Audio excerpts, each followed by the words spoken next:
Hey, Gems. Hey, welcome back to Pretty Deep Conversations here on Pretty and Spiritual. I'm your host, Leslie. If this is your first time here, go ahead and like, subscribe, comment, and share. Today, we're going to be talking all about boundaries. We're going to talk about what boundaries are, how to set boundaries, and how to enforce boundaries when people test your limits. I'm so excited to have this conversation. It's extremely important, and I want to dive right into it. So, without any further ado, let's talk about boundaries.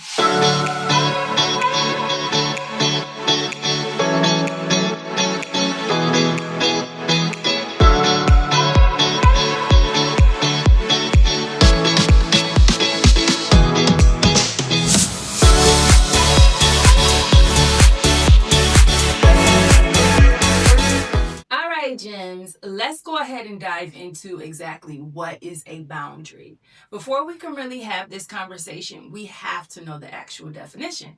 So, I'm a smartphone girly. I don't believe in making things up. So I went straight to Google to define what a boundary is. And this is what it says. A boundary is a line, limit, or edge that separates one thing from another, defining where one entity ends and another begins in personal terms, and that is what we're going to be focusing on today.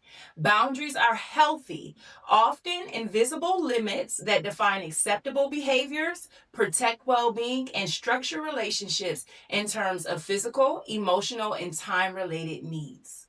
That sounds pretty clear to me.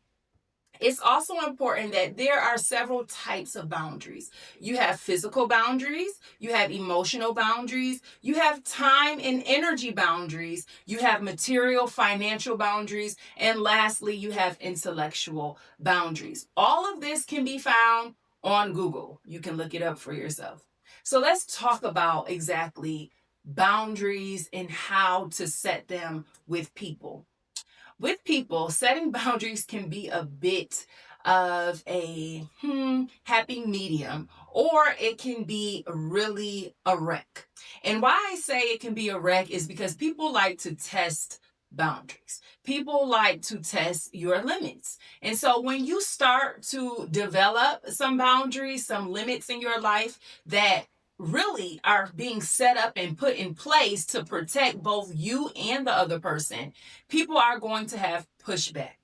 So, for example, if you are a friend that is always there for your friends when they're going through things, and you are always taking on their emotional responsibility, and you are always on the phone listening to them complain and vent about things that really have nothing to do with you, it often can dampen your mood or even make you feel emotionally depleted. When you recognize that, you have to understand that your energy has now been tapped into. And when your energy is tapped into, it's going to be your job to replenish that energy. After your friend has gotten it off their chest and they have now released, you now often feel heavy. You often feel depressed or depleted or, just not how you felt before you picked up the phone. So, perfect example of how to set a boundary. When a friend calls to vent or release whatever stress is on their life, it's easy for you to say, hey, I am not able to hold capacity today for this conversation. I have a few things I'm going through on my own, and I just don't have the capacity to hear or listen to you vent today about X, Y, and Z. Right? You can give that response, or you can simply say, hey, I would prefer that you ask me if you can release rather than just releasing and dumping on me. I don't want to be your emotional support friend. I just want to be your friend. Or you can simply say, I think it's best for you to talk to someone else about your problems because it's just not working for me. Simple enough. Now, with that, you will have pushback. That friend has become used to you being their safe space or you being that person that they can vent to and release on. So expect to have some pushback. There may be, why? Why can't I call you? You're supposed to be my friend. Why can't I release today with you? You're supposed to be my shoulder to lean on. You may hear things like that. And it's not that you can't be their friend or that you can't be their shoulder to lean on. It's when you start to notice a pattern that you are always that friend and you are always the shoulder that they are calling to lean on. That becomes a bit abrasive, and it's time for you to set an emotional and energy boundary. Totally fine to protect your own well-being in doing so. Another example I'll give you about why it's important to set boundaries. For example, finances. If you are always the person people are calling to ask for $20, help with their rent or mortgage, help to pay a bill, you are definitely in need of a boundary here, because people have a tendency to continue with their patterns of needing things if you're always giving things. And that's when you might want to check around to see if you are a people pleaser. It's not okay to be a people pleaser, and we're going to talk about that on a different day, but you definitely want to set the boundary of, you know what, their urgency is not my emergency. Their need is not my need. And I don't have to be the savior all the time, especially if it is depleting you. Now, if you are the friend that don't mind giving everybody $20 or help paying the rent or mortgage, and you find joy in doing that, by all means, continue. But if you are like myself, not responsible for other people's finances, you will indeed set a boundary. And this is how that can go. You can easily say to that person, hey, I have my own bills. I have my own responsibilities. I do not have funds to give to you. Or how about you start looking for a second employment opportunity or another job, because I just don't have the money every month or every week or whatever to continuously give you money. Or another thing that I like to do, right? If I give you this money, you see where I'm going with this? I'm going to need a favor from you. Or this is the one I've been using lately. If I give you this blank amount of money, I would like this blank amount of money back with interest. I promise you, when you add on that interest, they ain't gonna ask you no more. They ain't gonna ask you no more. The point of what I'm saying is identify the areas in your life where people test your limits, where people overstep, okay, boundaries that they just may not know exist for you. And then you need to do your due diligence in letting them know that, hey, moving forward, this invisible line, I need you to know now it's visible. And this is the terms and agreement of this boundary or this line in my life where I can no longer be the recipient of your needs. Okay, very simple in setting boundaries. Now, with that being said, and now that we know what boundaries are, we have to talk about how to enforce boundaries when people test your limits or you receive pushback. I gave you a few examples of what pushback may be, but I definitely want to talk about it more in depth of what that pushback may look like and feel like to you, especially if you are a people pleaser. All right, let's talk about it.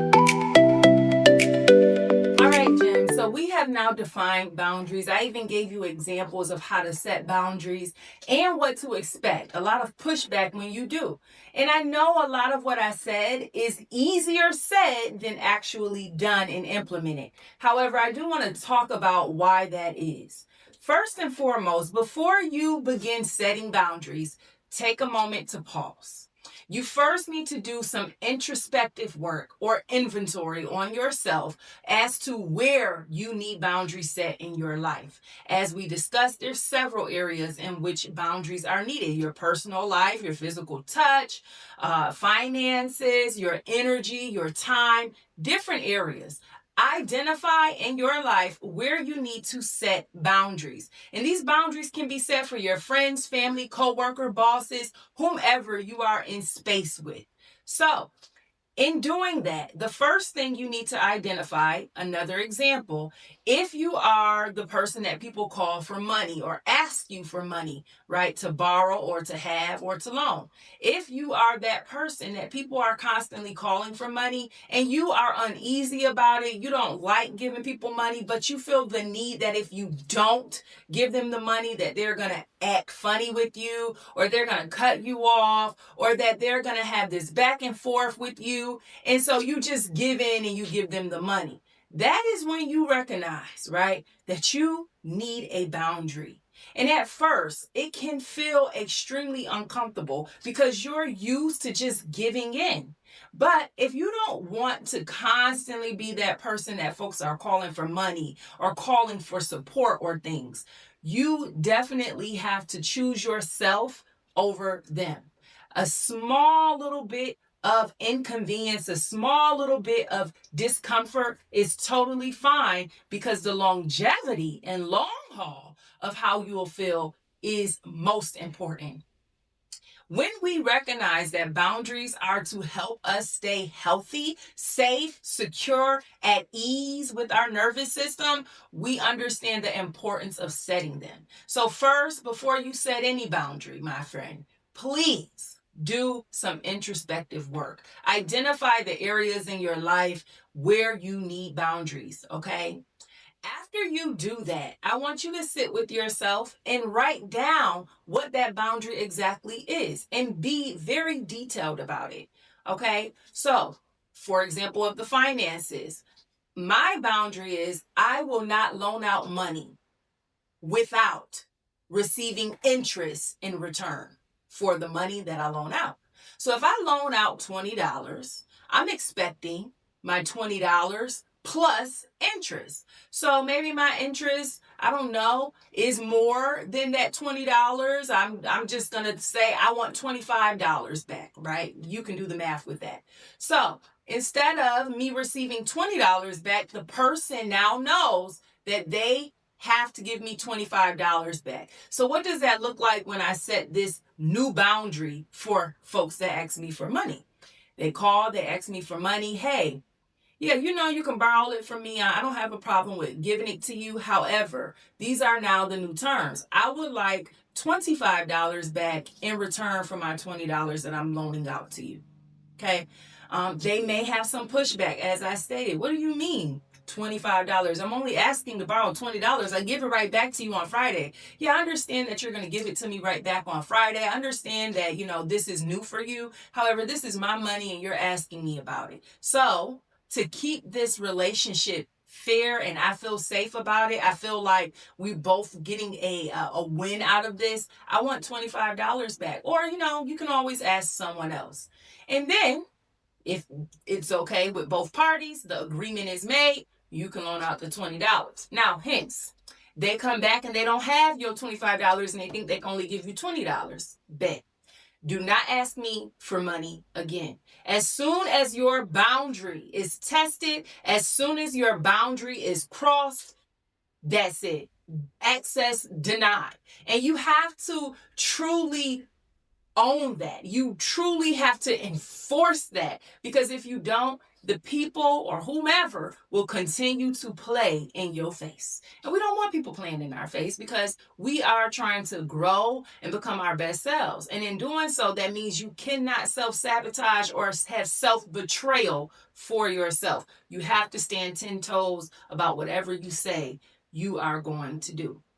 Okay, so with that pushback, understand that there will be friends, there will be family members that when you set your boundaries will test your limits. Like I gave you the example, I loan someone $20, they come back and only give me $20 back when I told them they have to give me $25 back because I'm adding interest to their loan, and they only come back with $20. Guess what? The reward for not following my boundary or disrespecting my boundary in my face is access denied. You can't ask me for money anymore. So the next time they call and they ask me for money, oh no, remember what happened last time when I gave you the $20 and I asked you for $25 back? You didn't have it. Yeah, I don't have $20 to loan out anymore. And it's that. Now, from that space on, if the person decides to cut you off or ghost you or not talk to you anymore, that is fine. That probably wasn't a healthy relationship anyway. It was all about what they can get from you, take from you, and not pour back in. There was no reciprocity. And that is okay, because those types of people we don't want in our lives anyway. Remember, boundaries keep us safe, and it keeps the other party safe as well. Why is the other party safe when I enforce my boundary? Because now I don't have to, go back and forth with them. I don't have to get in a tug of war with them, an argument, a fight. It doesn't have to be that, because I shouldn't have to betray myself and be emotionally exhausted, or my bank account looks depleted because I'm offering help to others and then they get nothing back from me. That is not a positive relationship that I want to be a part of. And you shouldn't want to be a part of any relationships like that either. Now, I know that's a small example, but there are many larger examples that we can go through. The point is, when you set boundaries, you're setting them to protect yourself, to protect your nervous system, and ultimately to protect the relationship that you have with said party. So, gems, please take this word of advice, this small token with you. Set healthy boundaries. Make your terms and conditions clear by speaking those boundaries. Whether the receiving end is receptive or not is not your issue. Okay? You stick to your boundary, because your boundaries keep you safe. Boundaries keep you healthy. And that is what's most important. Your health, your safety. So I hope that this short video was helpful to you. I hope that you're able to take this gem with you. I hope that you're blessed, and I will see you next time. All right, bye.